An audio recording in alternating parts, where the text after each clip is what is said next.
안녕하세요. 민경찬 목사입니다. 오늘도 잠언 말씀을 통해서 오늘을 살아갈 새 힘과 지혜를 얻는 시간 되기 바랍니다. 오늘은 잠언 9장 말씀입니다. 함께 읽겠습니다. 지혜가 그의 집을 짓고 7기둥을 다듬고 짐승을 잡으며 포도주를 혼합하여 상을 갖추고 자기의 여종을 보내어 성중 높은 곳에서 불러 이르기를 어리석은 자는 이리로 돌이키라. 또 지혜 없는 자에게 이르기를 너는 와서 내 식물을 먹으며 내 혼합한 포도주를 마시고 어리석음을 버리고 생명을 얻으라. 명철의 길을 행하라 하느니라. 거만한 자를 징계하는 자는 도리어 능력을 받고 악인을 책망하는 자는 도리어 흠이 잡히느니라. 거만한 자를 책망하지 말라. 그가 너를 미워할까 두려우니라. 지혜 있는 자를 책망하라. 그가 너를 사랑하리라. 지혜 있는 자에게 교훈을 더하라. 그가 더욱 지혜로워질 것이요 의로운 사람을 가르치라. 그의 학식이 더하리라.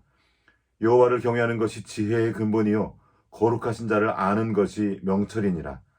나 지혜로 말미암아 내 날이 많아질 것이요 내 생명의 해가 내게 더하리라.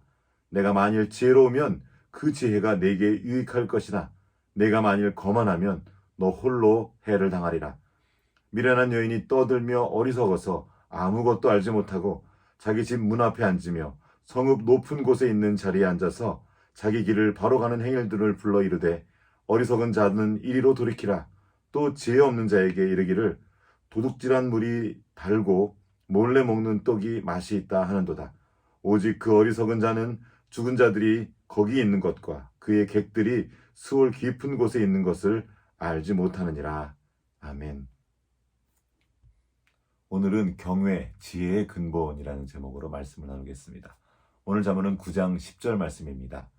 여호와를 경외하는 것이 지혜의 근본이요 거룩하신 자를 아는 것이 명철이니라.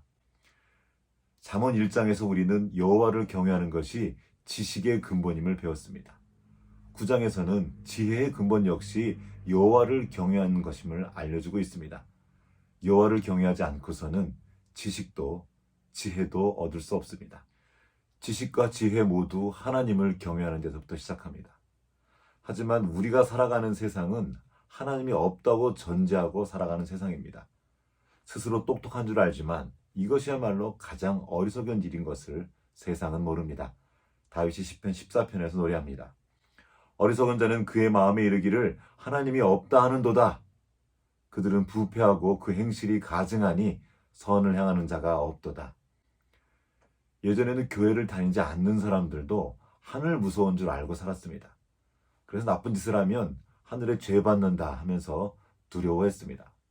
그러나 요즘에는 교회에 다니는 사람들조차 하나님을 두려워하지 않습니다. 말로는 하나님을 믿는다고 하고 생각도 그렇게 하지만 실제 행동을 보면 하나님이 안 계신 것처럼 행동합니다. 이것을 두고 실제적인 무신론이라고 부릅니다. 사실상 하나님을 믿지 않는 것이죠. 교회에 출석은 했지만 하나님 경외하기를 배우지 못했기 때문입니다.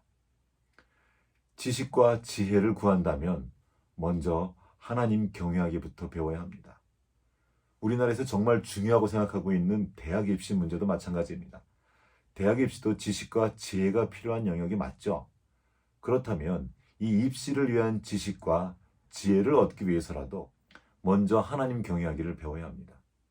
많은 크리스천 부모들과 학생들이 이 진리를 배우지 못해서 하나님 경외하기를 뒤로 미룬 채 세상 지식부터 쌓으려는 어리석은 선택을 합니다. 공부하지 말라는 것이 아닙니다. 공부하되 먼저 하나님 경외하기를 배우고 하나님께 지혜를 구하면서 공부하라는 것입니다. 그러면 하나님께서 필요한 지식과 지혜뿐만 아니라 감당할 힘과 능력까지 더해 주십니다. 말씀 함께 보겠습니다. 다니엘 1장 17절 말씀입니다. 하나님이 이 네 소년에게 학문을 주시고 모든 서적을 깨닫게 하시고 지혜를 주셨으니 다니엘은 또 모든 환상과 꿈을 깨달아 알더라. 여기서 말하는 학문은 일반 학문입니다. 깨닫게 하신 모든 서적도 바벨론의 일반 서적이었습니다. 하나님은 당신을 경외하기로 작정했던 이 네 소년에게 그 일반 학문의 영역에서도 탁월한 지혜와 총명을 더하셨습니다. 그냥 탁월한 정도가 아니라 그 거대한 바벨론 제국의 모든 천재들보다 10배나 더 뛰어났다고 성경은 기록하고 있습니다.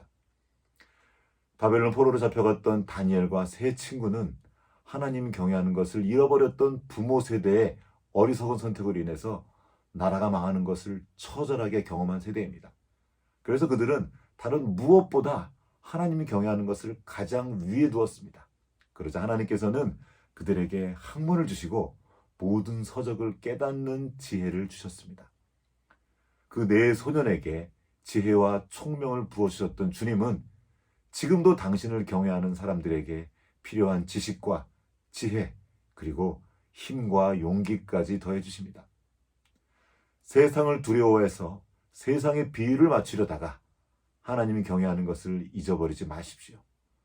하나님을 경외하는 것이 모든 지혜와 지식의 근본입니다. 하나님을 경외함으로 지혜와 총명을 얻었던 다니엘의 이 고백이 이제 우리 모두의 고백과 간증이 되면 좋겠습니다. 다니엘 2장 20절과 21절의 말씀입니다. 다니엘이 말하여 이르되 영원부터 영원까지 하나님의 이름을 찬송할 것은 지혜와 능력이 그에게 있음이로다. 그는 때와 계절을 바꾸시며 왕들을 패하시고 왕들을 세우시며 지혜자에게 지혜를 주시고 총명한 자에게 지식을 주시는도다. 아멘. 오늘도 성경을 곁에 두고 읽으며 삶과 그 말씀 앞에 순종함으로 하나님 경외하기를 배우고 또 하나님께서 주시는 지혜로 승리하는 하루 되시길 주님의 이름으로 축복합니다.